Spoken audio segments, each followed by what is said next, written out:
Welcome to ஐரக்ஷன் channel. எங்களோட videos உங்களுக்கு பிடிச்சிருந்ததுன்னா லைக் பண்ணுங்க, கமெண்ட் பண்ணுங்க, ஷேர் பண்ணுங்க. மறக்காம சப்ஸ்கிரைப் பண்ணுங்க.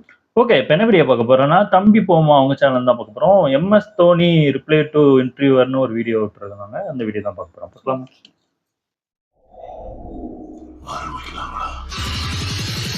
தம்பி இருக்கியா? ஆடி போயிடுச்சா? போவோமா? ஹலோ கைஸ், எல்லாரும் எப்படி இருக்கீங்க? நம்ம இன்னைக்கு ஒரு சில இன்ட்ரெஸ்டிங்கான தகவல் சம்பவத்தை பற்றி தான் பார்க்க போகிறோம். பார்ப்போமா? சோஷியல் மீடியாவில் இந்த ஒரு பழைய இமேஜை வடக்கு நண்பர்கள் இப்போ கொஞ்ச நாளாக பயங்கரமாக ட்ரெண்ட் பண்ணிட்டு இருந்தாங்க. என்ன இமேஜ்னா, நைஜீரியாவை சேர்ந்த ஒருத்தர் ஒரு பஸ் ஏறதுக்கு முன்னாடி அந்த பஸ்ஸுக்கு முன்னாடி நின்று ஒரு ஃபோட்டோ சோஷியல் மீடியாவில் போட்டிருந்தாரு. அந்த ஃபோட்டோக்கு கீழே நைஜீரியாஸ் ஃபர்ஸ்ட் உமன் டிரைவர்னு போட்டிருந்தாரு. அதாவது நைஜீரியாவோட ஃபர்ஸ்ட் உமன் டிரைவர் டிரைவ் பண்ற பஸ்ல நான் போறேன்னு சொல்லி போஸ்ட் போட்டிருந்தாரு.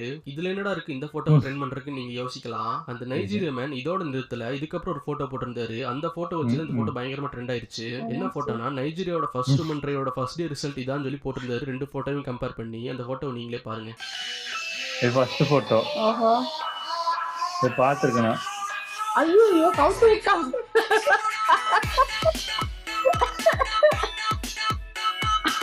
பாவீங்களா? உமன் டிரைவிங்கிற கான்செப்ட் வச்சு இந்த மீமை வடக்கு நண்பர்கள் ட்ரெண்ட் பண்ணிட்டு இருக்காங்க. இதுல உண்மை என்னன்னா, இந்த நியூஸ் ஒரு ஃபேக் நியூஸ். மார்டின் பெல்கன்ங்கிறவங்க தான் நைஜீரியாவோட ஃபர்ஸ்ட் உமன் பஸ் டிரைவர். இதை பாக்குறவங்க யாரும் இதை நம்ப வேண்டாம். இந்தியா ஒரு சில ஸ்போர்ட்ஸ்ல டாப் லிஸ்ட்ல இருந்தாலும் இன்னும் ஒரு சில விஷயங்களை கத்துக்க வேண்டியது இருக்கதான் செய்யுது. அப்படி என்னடா இந்தியா இன்னும் கத்துக்க வேண்டியதுன்னு கோவப்படாதீங்க, என்னன்னு சொல்றேன். இவர் பேர் தான் சுனில் சேத்ரி. இவர் இந்தியன் ஃபுட்பால் பிளேயர். ஃபுட்பால் பாக்குறவங்களுக்கு கண்டிப்பா தெரிஞ்சிருக்கும். இப்ப கூகுள்ல நீங்க India's best football player search பண்ணாலும் சுனில் சேத்ரி இவர் நேம் தான் வரும். இவர் எந்த அளவுக்கு ஃபுட்பால்ல பெஸ்ட் பிளேயர்னா, ஒரு டைம்ல மெஸ்ஸியை விடவே அதிக ஸ்கோர் போட்டு இன்டர்நேஷனல் மோஸ்ட் ஸ்கோரிங் லிஸ்ட்ல ஃபர்ஸ்ட் பிளேஸ்ல இருந்திருக்காரு. இப்ப கூட most goals in international football லிஸ்ட்ல 5th பிளேஸ்ல இருக்காரு சுனில் சேத்ரி. குவாலிஃபை ஆகல. நம்ம இந்த வாட்டியும் மிஸ் பண்ணிட்டாங்க. ஏமாத்திட்டாங்க இந்த வாட்டி. அவங்களா வேற ஒரு டீம் ஏமாத்திருச்சு. அது அம்பையரோட தப்பு தான். இந்த அளவுக்கு பெஸ்டா இருக்க ஒரு இந்தியன் ஃபுட்பால் பிளேயருக்கு ரெகக்னிஷன் கிடைச்சது, ஆனா இன்னும் கிடைக்கல. இப்போ 2022 நடந்த டியூரன் வேர்ல்ட் கப்ல கூட சுனில் சேத்ரி ஒரு டீமை வின் பண்ண வச்சிருப்பாரு. அப்ப கப் கொடுக்கும்போது சுனில் சேத்ரி இன்சல்ட் பண்ற மாதிரி ஒரு இன்சிடென்ட் நடக்கும். அதை நீங்களே பாருங்க.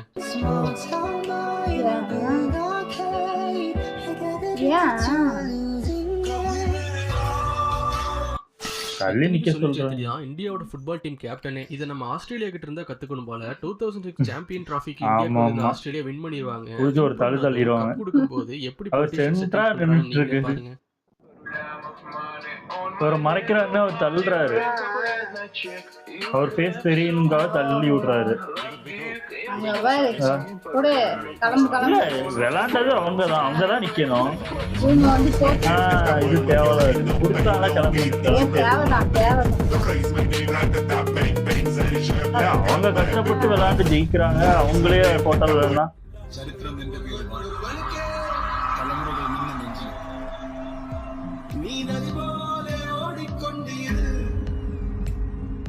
முன்னில் கிறிஸ்டியானோ ரொனால்டோ, பின்னில் லயனல் மெஸ்ஸி. குவாலிஃபை ஆகாம உள்ளே இருக்கிறோம். டாப் 3 லிஸ்டில் ரொனால்டோய்க்கும் மெஸ்ஸிக்கும் இடையில் ஒரு ஒற்றையாளே இந்தியாவோட captain legend Sunil Chhetri.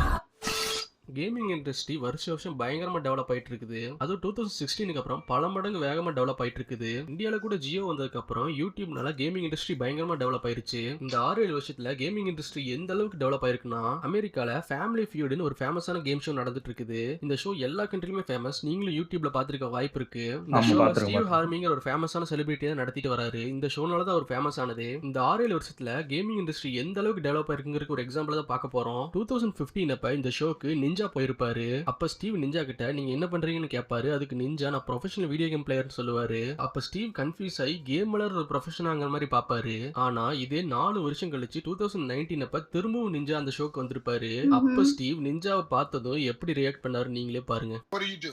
I'm a professional video game player. I travel across the country and compete playing video games. புரியல அவருக்கு. Dad, you met the ninja? Dad, do you know who he is? பையன் கேட்டிருக்கான். Daddy makes a lot of money doing that.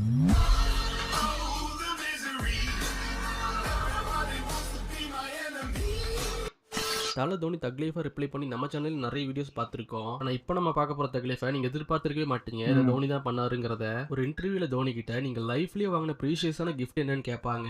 அதுக்கு தோனியும் ரொம்ப நேரம் யோசிப்பாரு. உடனே அந்த interviewer உங்க பொண்ணு சொல்லுங்கன்னு தோனி கிட்ட சொல்லுவாங்க. அதுக்கு தோனி டபுள் மீனிங்ல தக்க என்ன ரிப்ளை பண்ணாரு நீங்களே பாருங்க. பாத்துருக்கேன் நினைக்கிறேன். that you've ever received. My daughter. இல்ல No? Okay. It's not a gift, it was hard work.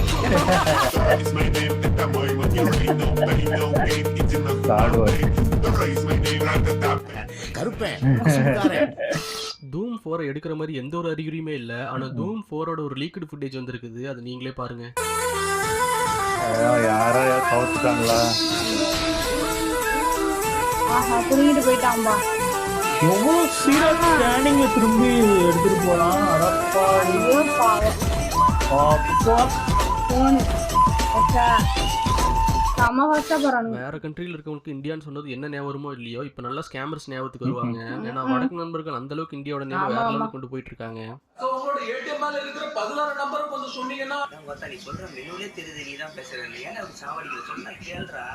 பிச்சை எடுக்கிறவங்க கூட இப்பெல்லாம் விதவிதமா ஸ்கேம் பண்ணி பிச்சை எடுக்கிறாங்க.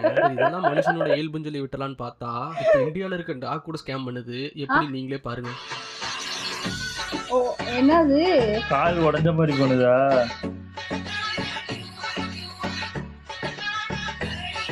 ஓ பாவப்பட்டு ஏதாவது வாங்கி போடுவாங்க பண்ணுதா?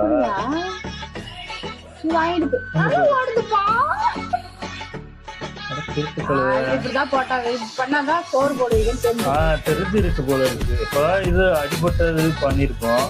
நாயே கத்துக்கிச்சு அப்போன்னு என்ன ஒரு புத்திசாலித்தனம்.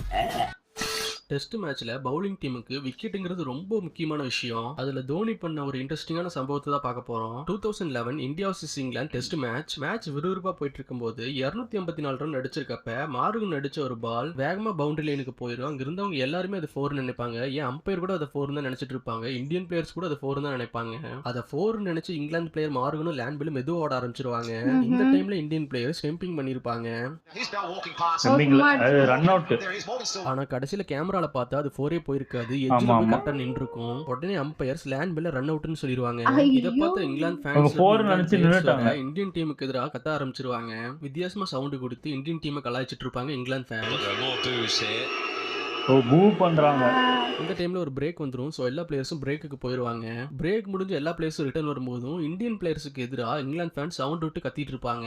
இந்தியன் பிளேயர்ஸை கலாய்க்கிற மாதிரி வித்தியாசமா சவுண்ட் விட்டு கலாய்ச்சிட்டு இருப்பாங்க இங்கிலாந்து ஃபேன்ஸ். ஆனா இந்த சவுண்ட் கொஞ்ச நேரத்திலே அமைதியாயிரும். அமைதியானது மட்டும் இல்லாம இந்தியன் பிளேயர்ஸை சப்போர்ட் பண்ணி கத்த ஆரம்பிச்சிருவாங்க இங்கிலாந்து ஃபேன்ஸ். பார்த்தா தோனி வந்து விளையாட சொல்லிடுவாரு. உள்ள வந்துட்டு இருக்காரு. சத்தியம் என்னடா ஆச்சுன்னு பார்த்தா அந்த இன்டர்வல்ல தோனி லேண்ட் பால் திரும்ப ஆடட்டும், விக்கெட்டை நாங்க திரும்ப ரிட்ரீவ் பண்ணிக்கிறோம்னு சொல்லியிருப்பாரு. சோ தோனி லேண்ட் பாலோட விக்கெட்டை ரிட்ரீவ் பண்ணிக்கிட்டு லேண்ட் பால திரும்பவும் ஆட சொல்லியிருப்பாரு. Sharma got anything? That should be 2 at least. இது Great angle running here. I think Elijah could end up in the ball. He doesn't even know where it is. I don't think it's actually. Well, let's see. That's it. He's out. That's carelessness, but it do say. அதுக்கு நீங்க ampere இந்த third ampere தான் கேட்குறீங்க. இது out தான். இதெல்லாம் கிடையாது. அவங்க 4 போயிருக்குன்னு முன்னாடி அவங்க தப்பு. பண்ணியிருந்தா விட்டுருப்பாங்களா? நமக்கு அவங்க பண்ணியிருந்தா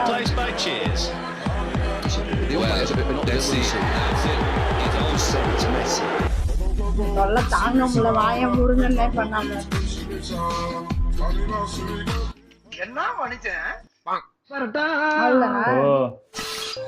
சூப்பர் நல்லா இருந்துச்சு. ஆனா அது தோனி அந்த இன்டர்வியூ நான் பார்த்திருக்கேன். அது சொல்றது அந்த நாய் எவ்வளவு கொழுப்பு பத்தியா அதுக்கு எப்படி நிறைய இது நானும் பார்த்திருக்கேன். நிறைய ரேண்டம் வீடியோ எல்லாம் பார்த்திருக்கேன்.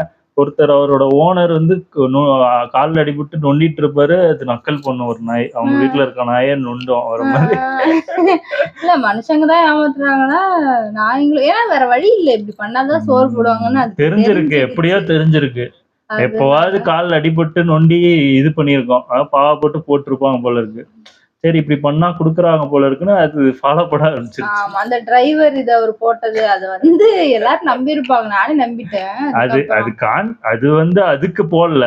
நான் அது ஒரு மீமா பார்த்திருக்கேன். அதாவது எப்படி போயிட்டு இப்படி போனதா மட்டும் தான் பார்த்திருக்கேன். அது பொண்ணு ஓட்டுனதுலாம் நான் கேள்விப்படல. எப்படி கலப்பி விட்டு அதான் சொல்றேன்ல, ஒரு வீடியோவும் ஒரு இமேஜையுமே இவங்க ஏத்தது மாதிரி மாத்திருவாங்க. அப்படியே உள்டாவா செய்வோம். நம்மளும் அதை மீம்னு பார்த்துட்டா அது அப்படிதான் நமக்கு தோணும். நல்லா இருந்துச்சு. ஓகே. இந்த வீடியோஸ் உங்களுக்கு பிடிச்சிருந்தா லைக் பண்ணுங்க, ஷேர் பண்ணுங்க, கமெண்ட் பண்ணுங்க, மறக்காம சப்ஸ்கிரைப் பண்ணுங்க. எல்லாருக்கும் பை.